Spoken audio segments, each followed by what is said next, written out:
Oke, selamat pagi, selamat siang, selamat malam bagi adik-adik semua. Hari ini kita akan melanjutkan materi kita, yaitu jurnal penyesuaian. Jadi, kalau di jurnal penyesuaian inilah lanjutan dari yang namanya neraca saldo, ya. Jadi di jurnal penyesuaian nanti kita akan belajar cara-cara menyesuaikan akun-akun yang perlu kita sesuaikan. Nah, arti dari jurnal penyesuaian apa? Mencari nilai sebenarnya dari akun-akun. Nah, contohnya kayak kita beli deh yang namanya kendaraan lah. Kalau kita beli di kendaraannya 5 juta, apakah harga tetap 5 juta deh selama 1 tahun? Enggak kan deh. Tetapnya itu nanti berkurang nilainya, itu poin jutanya. Jadi kita mencari nilai sebenarnya dari akun-akunnya. Contohnya lagi kayak lampu, meja, FD. Ada harga itu berapa nilai yang sebenarnya di akun-akun tersebut. Jadi nilai sebenarnya. Jadi kita mencari nilai sebenarnya karena jurnal penyesuaian akan dilakukan di akhir periode.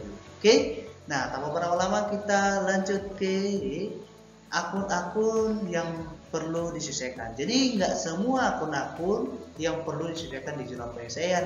Ada beberapa aja ya. Yang pertama itu adalah yang namanya akun perlengkapan.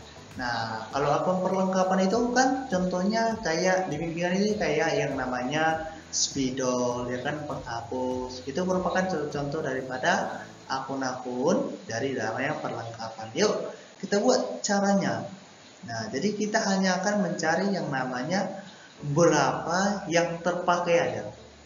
Jadi contohnya kita beli 5 juta, yang terpakai berapa? 2 juta. Berarti ya udah, beban perlengkapan pada perlengkapan sebesar 2 juta. Jadi intinya lah mencari berapa yang terpakai, ya.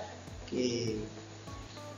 Nanti kalau jurnal lah beban perlengkapan pada perlengkapan. Tambah lama kita buat contoh soalnya. Nah, gini deh. Jadi di awal periode katanya dia belinya katanya 5 juta. Ternyata di gudang itu yang persediaan yang ada berarti yang sisa 4 juta kan? Nah, kalau kau beli dek 5 juta, yang sisa 4 juta, berarti yang terpakai berapa? 1 juta kan? Iya, 1 juta. Berarti kita buatlah beban perlengkapan pada perlengkapan sebesar 1 juta. Seperti itu. Ya, cari berapapun yang berapa nilainya yang sudah terpakai. Nah, oke, kalau situ masih bisa kan kan? Nah, rasa masih bisa. Yuk kita lanjut ke yang selanjutnya, yaitu beban yang dibayar di muka. Nah, kalau yang beban dibayar di muka ini nanti ada dua cara dia nanti. Ada dia metode harta dan metode beban. Nah, gimana caranya? Yuk kita lanjutkan. Jadi kalau dia beban dibayar di muka ini ibaratnya nih kau beli yang namanya gedung. Nah, kau sewa dia. Beban itu kan merupakan beban. Tapi kau sudah dibayar di muka, bukan dibayar dilempar di muka ya, bukan, tapi dibayar di awal. Ya. Oke. Ada dua, dia adalah metode harta dan ada metode beban ya. Kalau di metode harta dia kayak yang tadi, carilah berapa dia yang terpakai. Nah, makanya beban dibayar di muka contohnya nanti kayak sewa gedung, nanti beban sewa gedung pada sewa gedung dibayar di muka, berarti yang disesuaikan adalah yang terlampaui atau yang sudah terpakai. Nah, kalau itu dia metode beban adalah yang belum dipakai. Nah, jadi dibandingkan nanti dia jurnalnya ya. Jadi nanti sewa dibayar di muka pada beban sewa dibayar di muka, makanya belum terpakai atau belum dipakai. Kalau yang tadi kan yang sudah dipakai. Kalau ini kan yang yang belum terpakai, ya. Oke, kita buat contohnya. Nah, 1 Oktober katanya dia menyewa 1 tahun sebesar 12 juta. Nah, di sini hati-hati deh. Kalau dia 1 Oktober, berarti kita hitungnya Oktober atau November? Ya, kita hitung Oktobernya kan. Nah, gimana kalau dia dibuat nanti 31 Oktober? Nah, di sini. Nah, 31 Oktober. Berarti kita itu bukan Oktober lagi tapi Novembernya. Seperti itu nih. Jadi kalau nanti 31 Oktober berarti kita buatlah November, berarti 2 bulan yang dipakai. Kalau ini 1 Oktober berapa dulu yang dipakai? Oktober, November, Desember. Berarti yang dipakai 3 bulan. Yang belum dipakai berapa? 9 bulan, ya kan? Oke, karena disewa adalah selama 1 tahun katanya kan. Nah, yang pertama kalau dia mau tadi harta, apa tadi? Cari berapa yang sudah terpakai. Berapa bulan tadi terpakai? 3 bulan. Berarti kita buatlah dia 3/12. 3/12 berapa? 3 juta. Nah, ya kan? Nah, kalau dia mau tadi beban, berarti berapa yang belum terpakai? Ya 12 juta kurang 3 juta berapa? 9 juta. Berarti ialah sewa di muka pada beban sewa sebesar 13 juta. Seperti tidak ikut. Ya, bisa sampai di sini? Bisa ya. Oke, kita lanjut lagi deh. Pendapatan diterima di muka. Nah, sama juga ini ya, ada metode kewajiban. Nah, pendapatan itu tetap, beban dibayar di muka. Nah, sama. Ya, ada nanti deh metode pendapatan. Nah,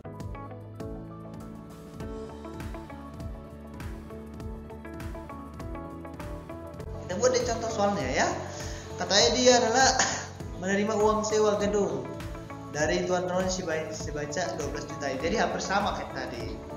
Nah, katanya dia adalah sebesar 12 juta 1 Oktober. Nah, berarti ada kewajiban yang belum harus dibayar kayak tadi juga. Sewa diterapkan pada pendapatan sewa. Sama juga dengan metode ini. Nah, ini yang terpakai, ini yang belum dipakai. Sama dia kayak metode baik sewa. Pendapatan sewa dibayar di muka tadi ya, beban sewa dibayar di muka tadi. Oke, kita lihat lagi beban yang masih harus dibayar. Jadi beban yang masih tadi kan ada beban yang sudah diterima di muka. Kali ini beban yang harus dibayar. Contohnya di kayak gaji lah. Banyak gaji. Kau gaji dari karyawan sebesar 2 juta, tapi belum kau bayar, itu nanti masuk ke utang. Jadi harus kita selesaikan ya.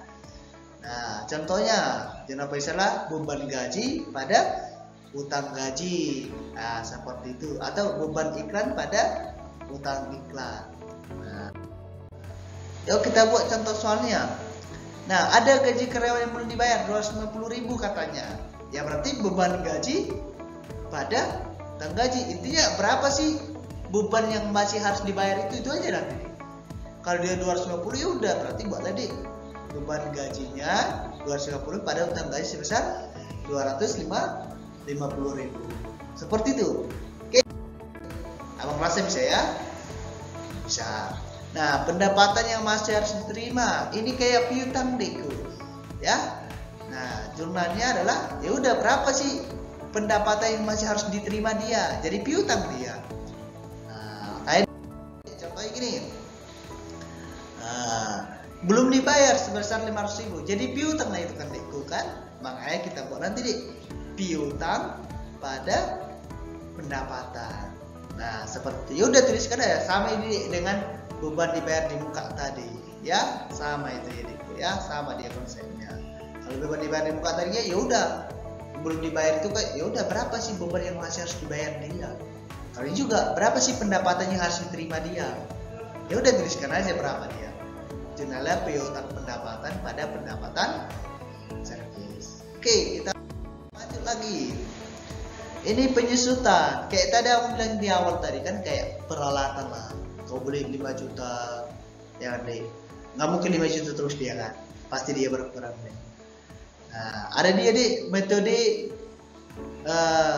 penyusutan, ya kan garis lurus. Nah, kalau jurnalnya beban penyusutan pada akumulasi penyusutan. Yuk kita cari dulu soalnya satu. Nah, katanya dia adalah tanggal 1 Oktober beli kendaraan 140 juta. Ditaksir umur ekonomisnya artinya kendaraan itu bisa katanya berlaku dipakai setelah 4 tahun nggak dipakai lagi. Nilai residunya adalah 20 juta. Berarti rumusnya adalah berapa harga ekonomisnya dikurangin nanti harga ekonomis ini dikurangi dengan 20 juta dibagi dengan 4 tahun. Itu aja. Berarti kita bola 140 juta kurang 20 juta bagi 4 juta berapa? 7.500.000. Ya, ini 120 juta kurang 20 juta dibagi 4 7.500. Ya udah beban, ya udah berapa nilainya? 7.500 per 7.500. Ya, seperti itu deh.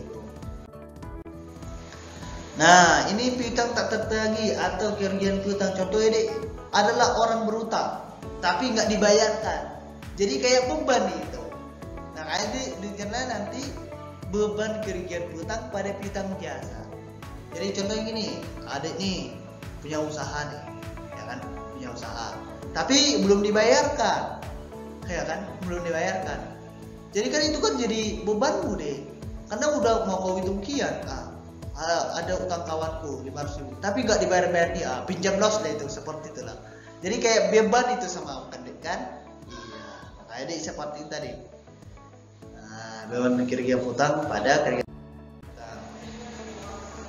Nah, ini dia 5 juta ditaksir. 5 juta ditaksir jumlah piutang tidak berarti 100, tuliskan nanti deh. Nah, ya udah berapa sih yang belum ditagih dia, ya 100.000, tuliskan aja berapa, jadi nanti jadi beban nanti tuh. Nah, ini jadi itulah deh beberapa yang perlu kita ketahui tentang jurnal penyesuaian, ya. Jadi ada beberapa tadi yang perlu kita pahami, yaitu kayak peralatan, perlengkapan, beban yang masih diterima, beban dibayar di muka, pendapatan diterima di muka, ataupun yang namanya piutang diterima di muka. Itu merupakan contoh-contoh jurnal penyesuaian. Intinya deh, kalau jurnal penyesuaian adalah mencari nilai sebenarnya, ya. Kalau cara yang bilang adalah carilah nilai yang sudah terpakai. Ya udah, itu yang kita buatkan nanti ke jurnal penyesuaian. Oke, nah sekian dulu deh pertemuan kita hari ini tentang jurnal penyesuaian. Ya, semoga bermanfaat. Kalau mau nanya nanti contoh tugasnya kita tanyakan di ruang diskusi ya. Sampai berjumpa lagi. Dadah.